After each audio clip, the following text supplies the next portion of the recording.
नमस्कार। नक्सली भारत में कहां से आए थे? परवीर चंद्र भंजदेव कौन था? परवीर चंद्र भंजदेव को छत्तीसगढ़ की आदिवासी जनजाति अपना भगवान क्यों मानती है? इस बात को समझने के लिए पहले हमें इतिहास की गहराइयों में जाना होगा। पहले भारत के बीचों बीच एक बड़ा जंगल था जिसका नाम दंडकारण्य से शुरू होकर छत्तीसगढ़, उड़ीसा, महाराष्ट्र, आंध्र प्रदेश और तेलंगाना के कई हिस्सों में फैला था। उस जंगल में पहले अलग अलग जनजातियों और बाद में राजाओं का राज हुआ। गुप्त काल में राजकुमारी प्रभावती गुप्त जब विवाह कर विदर्भ आई थी तो कालिदास भी उनके साथ आए थे और कालिदास के ग्रंथों से ही इसके बारे में पता चलता है। लेकिन उस वक्त विदर्भ पर वक्त राजाओं का राज था और उसके पास बसे बख्तर पर नल डायनेसिटी रूल करती थी।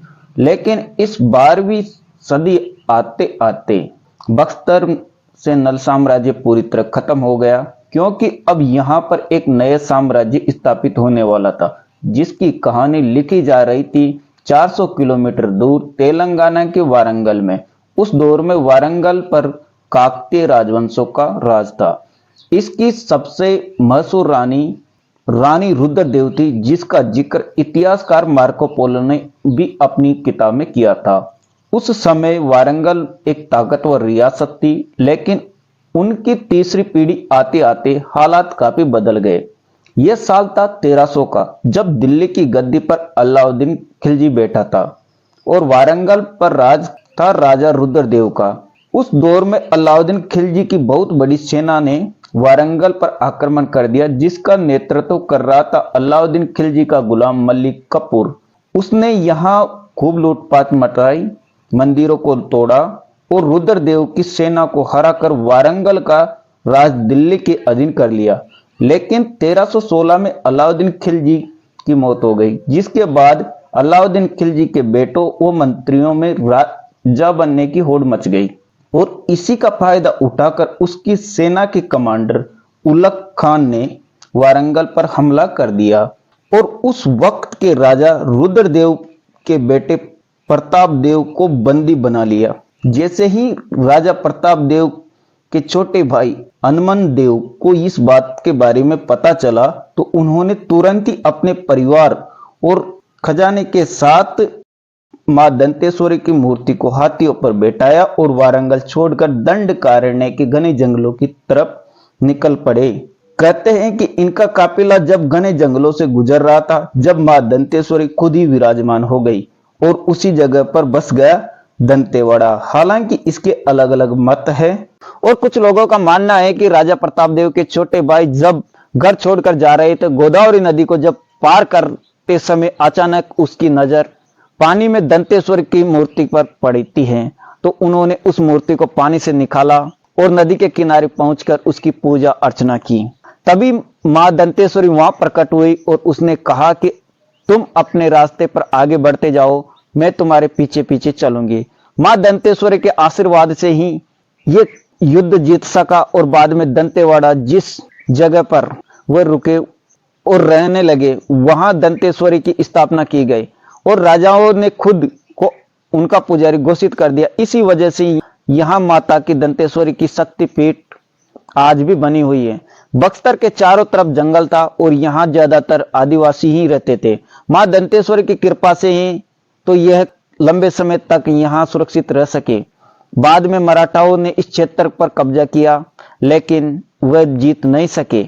लेकिन बाद में ईस्ट इंडिया कंपनी ने का राज हुआ तो वह यहाँ के राजा को बंदी बना लिया गया और मरने के बजाय उसे वहां का राज्य ही सौंप दिया गया और उनसे टैक्स वसूलने लगे। यहाँ तक का इतिहास साधारण था। असली इतिहास तो अब शुरू होता है, जब वर्ष 1818 में अंग्रेजों ने मराठाओं को हरा दिया और अब सारी रियासतें अंग्रेजों के अंडर में आ गई। तब अंग्रेजों ने दंडकारण्य पेड़ों के नीचे छिपे खजाने के बारे में पता चलता है। यहाँ के बड़े क्षेत्र में कोल आयरन माइंस थी। अंग्रेजों ने इन कोयला और लोहे को निकालने के लिए कई सारे प्रोजेक्ट शुरू किए और कई कारखाने लगाए। इन कारखानों को संभालने की जिम्मेदारी ठेकेदारों को दी गई। ठेकेदारों यहाँ के स्थानीय लोगों को ही रोजगार पर लगाते थे और यहाँ आदिवासी लोग ही रहते थे। बक्सर के आदिवासी कम पढ़े लिखे थे, भोले भाले थे, इनको जबरदस्ती काम पर लगाते थे, काम करवाते थे, इनकी मारपीट करते थे। इसके अलावा अंग्रेज भी इनसे टैक्स लेते थे, लेकिन टैक्स देने के लिए इनके पास पैसा तो था नहीं, तो मजबूरन इनको काम पर जाना पड़ता था। 16-16, 20-20 घंटे काम करते थे। फिर भी ठेकेदारों ने बक्सर के आदिवासियों को इतना टॉर्चर किया कि इसमें अब नफरत की भावना पैदा हो गई। वर्ष 1910 में आदिवासियों ने अंग्रेजों के खिलाफ गुरिल्ला युद्ध शुरू कर दिया। अंग्रेजों और ठेकेदारों के पास मॉडर्न हथियार थे, आदिवासियों के पास साधारण तीर धनुष बाण थे, जिससे इस युद्ध में अंग्रेजों ने आदिवासियों को हरा दिया और इस युद्ध के नेता थे जो भी उन्हें जेल में डाल दिया गया और आंदोलन खत्म हो गया। लेकिन आदिवासियों के मन में विद्रोह की भावना बनी रही। उनके राजा के अलावा कोई अपना नहीं था। इतिहास बताता है कि बक्सर के राजा भले ही अंग्रेजों के अधीन थे, लेकिन उन्हें अपने राज्य की जनता से बहुत प्यार था। इसलिए बक्सर के उस वक्त के राजा रुद्र प्रताप देव ये चाहते थे कि उनके देहांत के बाद उनकी बेटी प्रफुल्ल कुमारी को बक्सर का राज सौंप दिया जाए, लेकिन अंग्रेजों ने ऐसा होने नहीं दिया। प्रफुल्ल कुमारी की शादी मयूरभंज के राजकुमार प्रफुल्ल कुमार से हुई और इन्हीं के बेटे थे परवीर चंद्र भंज देव। वर्ष 1921 को राजा रुद्र प्रताप देव का अंत हो गया। अंग्रेज प्रफुल्ल कुमारी पर मेहरबान हो गए और उन्होंने प्रफुल्ल कुमारी को बक्सर की महारानी बना ही दिया। लेकिन अंग्रेजों की इस मेहरबानी के पीछे भी कुछ बड़ी चाल थी। वे ऐसा इसलिए कर रहे थे कि बक्सर में एक जगह थी बेलडीला, यहां पर बड़े कोयले व आयरन माइंस थी। अंग्रेज इस माइंस को हैदराबाद के निजाम को देना चाहते थे ताकि निजाम इनसे खनिज निकाले और विदेशों में बेचकर पैसा कमा सके, जिससे अंग्रेजों की जेब भरती रहे। लेकिन प्रफुल्ल कुमारी ने ऐसा होने से मना कर दिया। भाई ऐसा नहीं होगा। उनका मानना था कि इस पर सिर्फ और सिर्फ बक्सर के लोगों का हक है। अंग्रेजों ने उन्हें मनाने की बहुत कोशिश की, लेकिन कई कोशिशों के बाद भी बात नहीं बन पाई, तो अंग्रेजों ने उन्हें रास्ते से हटाने की सोच ली। उन्हें 3 साल बाद यह मौका मिल ही गया क्योंकि प्रफुल्ल कुमारी की तबीयत खराब हो गई। इसलिए अंग्रेजों ने उन्हें इलाज के लिए लंदन भेज दिया और उन्हें जानबूझकर गलत ट्रीटमेंट देकर उनकी मौत कर दी गई। बाद में उसके पति प्रफुल्ल कुमार को राजा बनाने के बजाय उसे वापस अपने राज्य मयूरभंज भेज दिया और राजा बनाया, तो उसके 6 वर्ष के बेटे परवीर चंद्र भंज देव को। अक्सर अंग्रेज ये चाहते थे कि परवीर चंद्र भंज देव को भारत के तौर तरीके न सिखाकर इंग्लैंड के तौर तरीके सिखाए जाए, ताकि वह बड़े होकर सिर्फ और सिर्फ अंग्रेजों के फायदे के बारे में सोचे। उस समय अंग्रेज ऐसा ही किया करते थे। जब वह कम उम्र में किसी बच्चे को राजा बनाते और उसके माता पिता से दूर उसे करके लंदन भेज देते ताकि वह अपने देश से दूर रहे और अंग्रेजों के तौर तरीके में ढल जाए। उन्होंने परवीर चंद्र के साथ भी ऐसा ही किया, लेकिन माता पिता से दूर रहकर भी परवीर चंद्र के जीवन में हमेशा प्यार की कमी रही। 18 वर्ष तक की उम्र तक वह अंग्रेजों की कस्टडी में रहे, पर उस वक्त उसके मन में अंग्रेजों के प्यार के बजाय नफरत की भावना पैदा हो गई। 18 साल की उम्र के बाद वो बक्सर आए और बक्सर का राज काज देखने लगे। ये साल था 1947। इसी काल में भारत को आजादी मिलनी थी। कुछ ही महीने में एक एक करके सारी रियासतें भारत में जा मिली।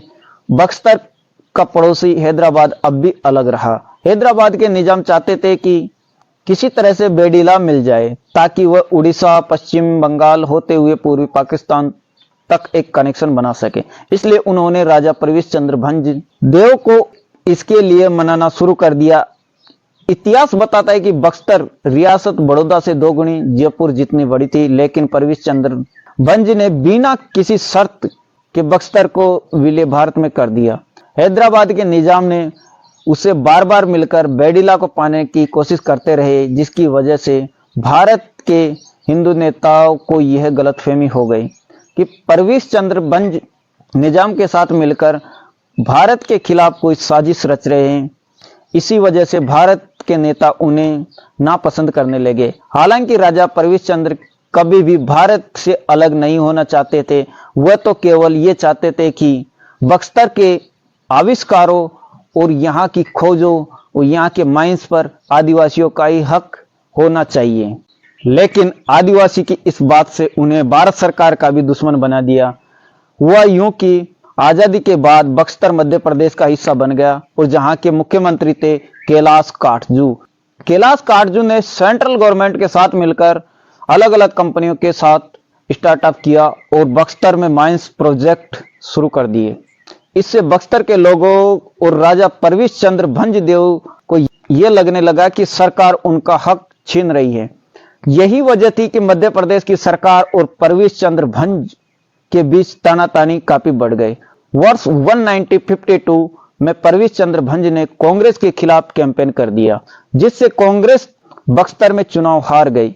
इसी बात से परेशान होकर मध्य प्रदेश की सरकार ने उसकी सारी प्रॉपर्टी जब्त कर ली, ये कहते हुए कि वह आईसी में पैसा बर्बाद कर रहे हैं। लेकिन जनता तो हकीकत जानती थी।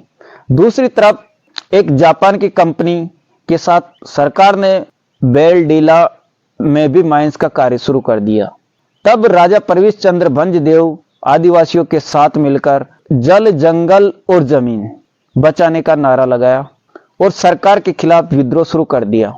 बदले में सरकार ने उनका प्रिव्यू प्रेस ही बंद कर दिया और उन्हें मेंटल बताकर इलाज के लिए लंदन भेज दिया। लेकिन वह तो बिल्कुल ठीक थे, इसलिए वह कुछ समय बाद बक्सर लौट आए। वापस आकर वह कैलाश काटजू से मिले तो काटजू ने उन्हें बिना मिले ही बक्सर छोड़कर जाने की धमकी दी और वह नहीं माने तो उन्हें हाउस अरेस्ट कर दिया और उनके छोटे भाई को राजा बना दिया। लेकिन जनता के लिए अब भी परवेश चंद्र भंजदेव ही राजा थे।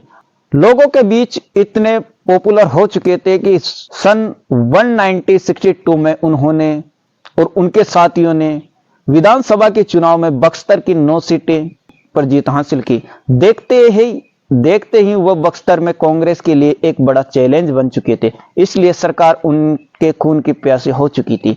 आदिवासी भी जानते थे कि उनके राजा की जान खतरे में है, इसलिए वह बिना कुछ मेहनत न लिए ही अपने राजा की रक्षा करते थे। और आदिवासियों के पास रक्षा करने के लिए ओनली फॉर तीर कमानी था। लेकिन 25 मार्च 1966 को खेल पूरी तरह बदल गया। उस समय राजा परवेश चंद्र भंज अपने कमरे में ही थे और यह हमेशा की तरह लोगों से मिलने के लिए आते थे और इसलिए वहां पर लोग जमा हो रहे थे। तभी अचानक पुलिस ने राजमहल पर हमला कर दिया और उन पर ताबड़तोड़ फायरिंग करनी शुरू कर दी। यहाँ के जानकार बताते हैं कि पहली गोली उनके हाथ में लगी, फिर सीने में लगी। देखते ही देखते उनका शरीर खून से लुहालुहान हो गया और वह जनता के बीच आ गिरे। उनको बचाने के लिए 11 आदिवासियों की भी जान चली गई। इतिहास में पहली बार ऐसा हुआ कि जनता को बचाने वाली ही पुलिस हत्यारी बन गई। जैसा कि यह बात बाहर के लोगों तक पहुंची तो पूरे बक्सर के लोगों में हंगामा मच गया। मीडिया से लेकर साहित्यकारों ने इस घटना का विरोध किया।